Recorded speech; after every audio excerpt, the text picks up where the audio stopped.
Alright everyone, this is another video that deals with volume of certain shapes, and today we've got two for you. The first one is the volume of a cylinder, and you can see the shape here of a cylinder. You can think of it as a pop can or a soda can or a tuna can or any kind of container of this shape.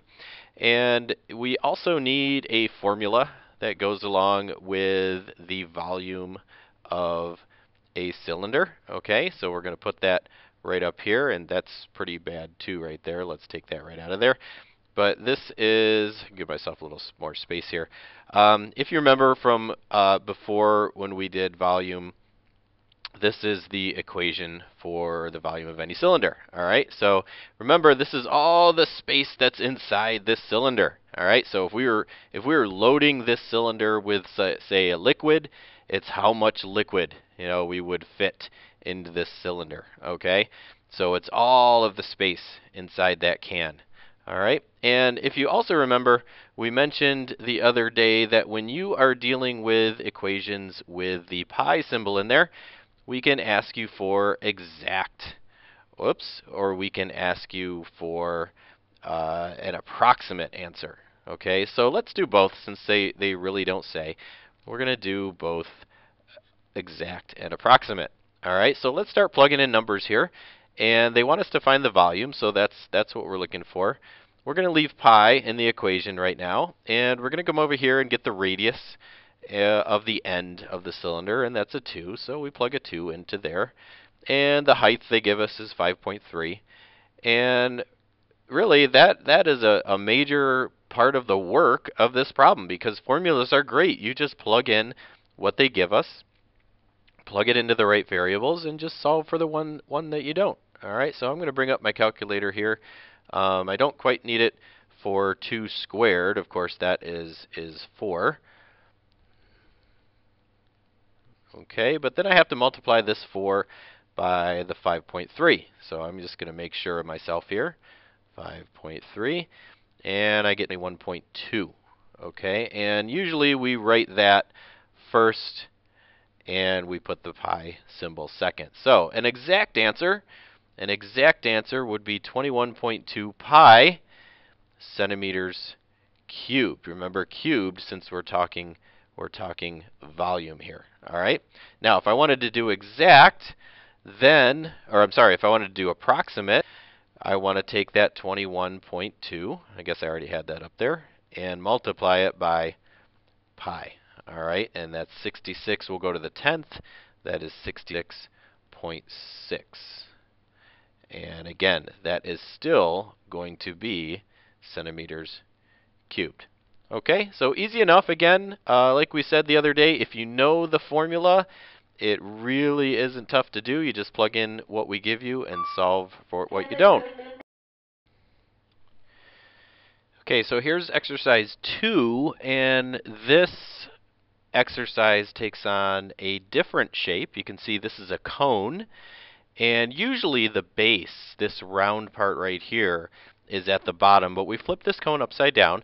Now the cone has another formula attached to it. All right, if I want to find the volume of this cone, it's 1/3 pi r squared h, and the reason why we're doing these two together is that these two formulas, the cylinder and the cone, they are kind of related to each other. All right, because if you actually look at the volume, if you turn this into a cylinder, the volume of this cone is 1/3 that, 1/3 of what the cylinder would have been if you would extend these sides straight down and make a whole cylinder out of it. So anyway, that's neither here nor there. But what we want to do is find the volume of this cone. So again, just plug in the numbers. Okay, volume equals 1/3 pi r squared h. And we're just going to do approximate this time. All right, let's approximate this volume here. So let's plug in numbers. All right, here's 1/3, and I'm just used to separating things with parentheses. So if you guys are saying, like, why is he putting all these parentheses in here? I'm just used to doing that, all right, when you're multiplying things all together here. So the radius over here, radius is 4 millimeters.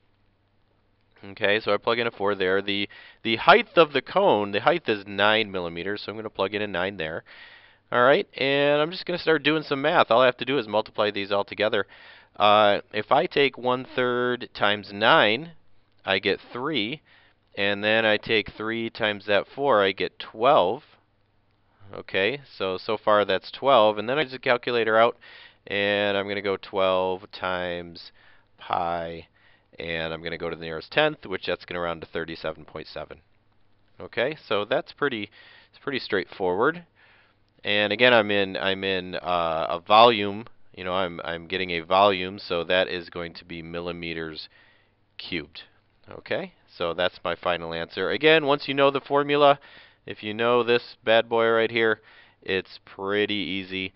If you don't, then you really can't do it. So, all right, let me get number 3 up and running here. This one gets a little different. We have a cylindrical tank, so as soon as I see that cylinder, I know I'm going to be using this formula here, okay, because that's the volume of a cylinder. And it says it contains water that is 1 foot deep. Okay, so that is supposed to be this little area here. We've already got water in it. And if water is poured into the tank at a rate of 20 feet per minute for 20 minutes, well, will the tank overflow? Okay, so this is a multi-step problem. So first of all, we know that we've got 1 foot of water in there right now. Okay, so let's very quickly figure out how much water is in the tank. In the tank right now. Okay, the volume of water in the tank right now is going to be, what would be the radius? So it would be the same thing as the tank itself. So that's 3. And the height of the water is 1. So right now I have, and I'm going to leave the pi symbol in here for now. I have 3 pi. Well, actually, it says to estimate. So let's take that out. Let's put in 3.14. It says use 3.14 for pi. Okay. So bring up my calculator here. And instead of using the pi button, this told me specifically use 3.14. So let's go 3.14 and multiply that by 3, and I get 9.42. Okay, so this is 9.42. That's how much water is in the tank right now.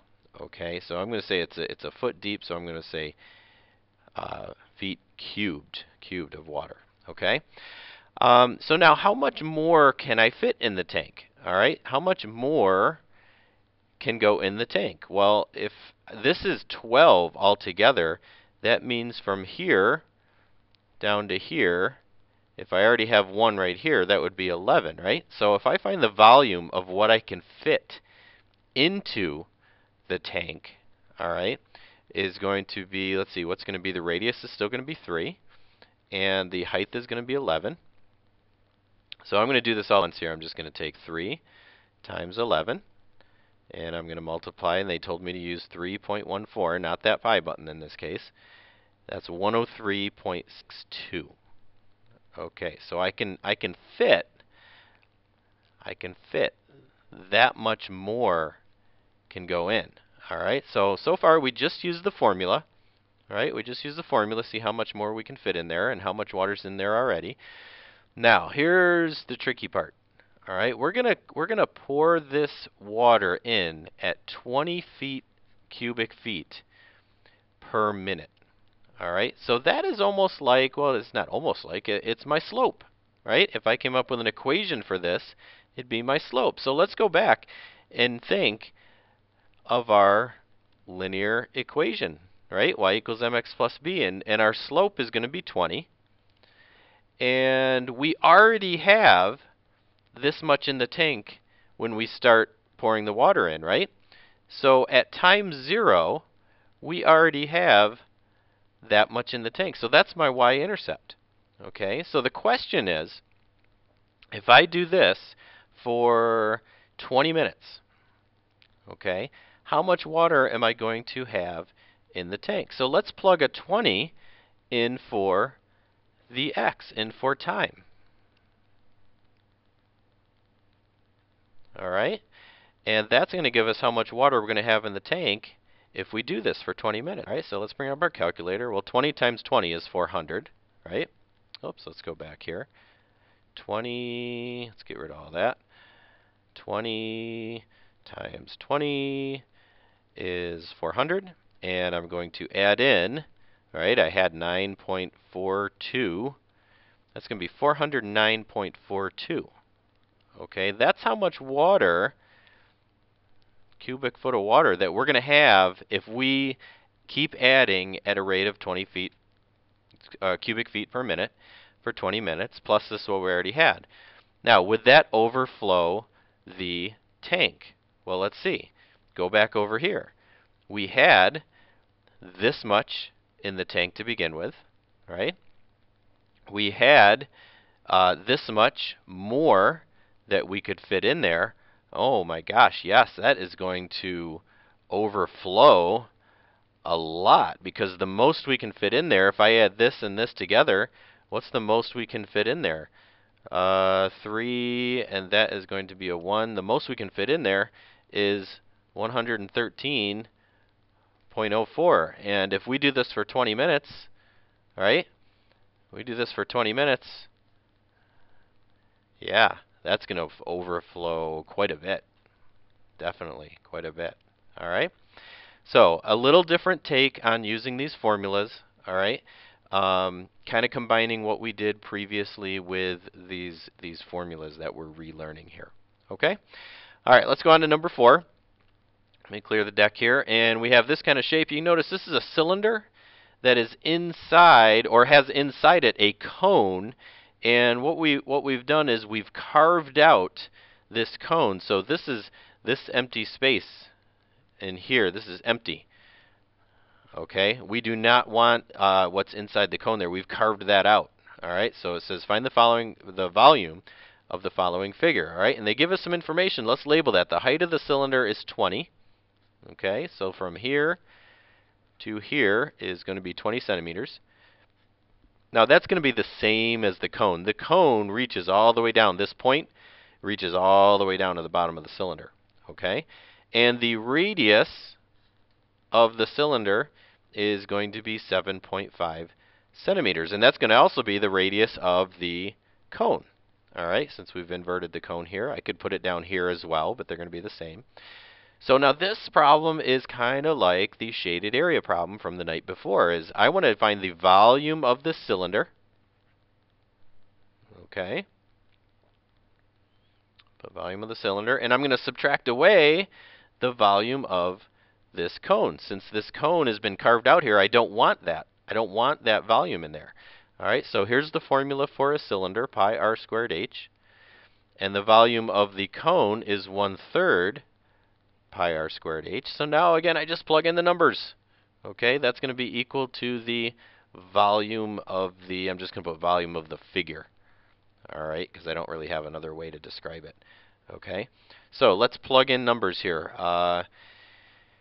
Radius is 7.5, and the height is 20 of the cylinder. Okay, and the radius of the cone is also 7.5, and the height of the cone is also 20. Oh, that's a nice 2. Sweet. Okay, and now we really want to get a final answer here, so I'm going to go ahead and when I do these, I'm going to plug in 3.14. I'm going to use the pi button, all right, for pi. But let's do some math here. Let's see what we get. 7.5, and I'm going to multiply by itself. 7.5. I'm going to square it, and then I'm going to multiply that by 20. I get 1125. So over here, I'm going to put 1125 pi. All right? And then I'm going to do the bunch of the math over here. That is, oops, this is supposed to be squared here. Put a squared on there. All right, 7.5 times 20. Now I'm going to get the same thing that I did over here, but I got to take 1/3 of that. All right? So I'm going to divide it by 3, multiplying by 1/3 or dividing by 3, same thing, and that gives me 375. And the reason I held off on the pi's right now, I don't want to approximate this. I can subtract these since these both have pi's. It's kind of like 1125x minus 375x. They have the like terms there. All right.